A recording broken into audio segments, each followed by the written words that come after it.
In 1974, U.S. spy satellites picked up something that made CIA analysts go silent.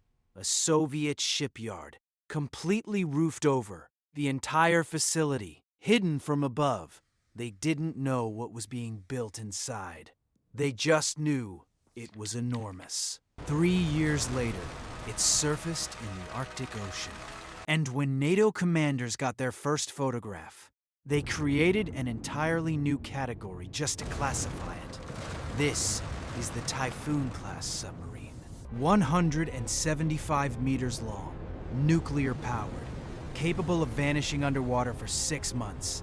But here's the part that no one talks about. The factory they built just to construct this thing is more insane than the submarine itself. And there's a reason no weapon on Earth can reliably destroy it. Let's go inside. The Typhoon is not the largest submarine ever built because engineers got carried away. It carries 20 ballistic missiles. Each missile holds 10 independently targeted nuclear warheads. That's 200 nuclear strikes from a single vessel launched while completely submerged. One Typhoon carries more destructive power than every bomb dropped in World War II, combined, many times over. The Typhoon is so large it has 2 separate pressure hulls running parallel inside the outer hull. Think of it as 2 submarines inside one submarine. If one section floods, the crew survives in the other.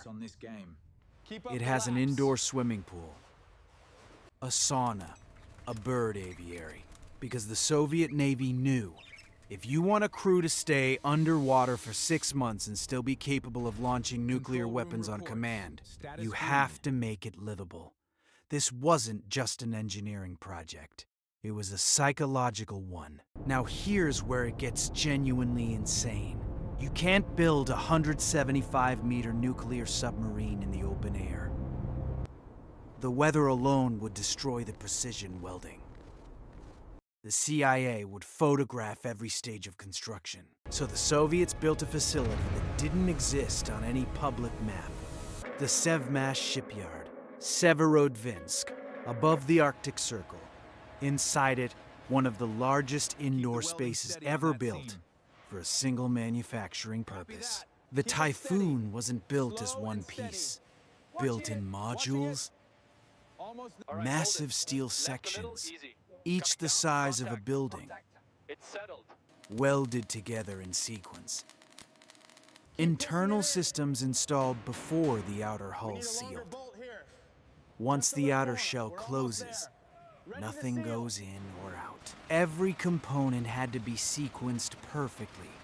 Get it wrong, and you've sealed a critical system inside 50,000 tons of steel, with no way to reach it. The nuclear reactor alone required its own assembly team. Engineers who worked on nothing else.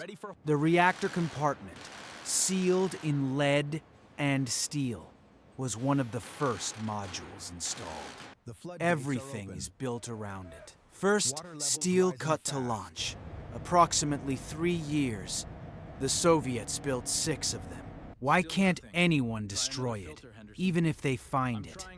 Finding a submarine is already nearly impossible. The ocean is 361 million square kilometers. The Typhoon's double hull absorbs pressure wave damage. Depth charges that cripple conventional submarines may not penetrate both Typhoon hulls. Operating depth, classified, estimated 400 to 500 meters. At that depth, most anti-submarine torpedoes. Of the 6 Typhoons ever built, 3 decommissioned and scrapped. 1 used for testing, and as of today, 2 remain operational, somewhere in the Arctic Ocean. Right now, waiting. The Typhoon is the largest submarine ever built, but not the most expensive Cold War machine. Next, we go inside the factory that builds the B-2 stealth bomber. A plane so classified the building isn't on Google Maps. Subscribe. Don't miss it. If this gave you something, hit like. It tells the algorithm this is worth showing more people. For a channel this size, that matters more than you know.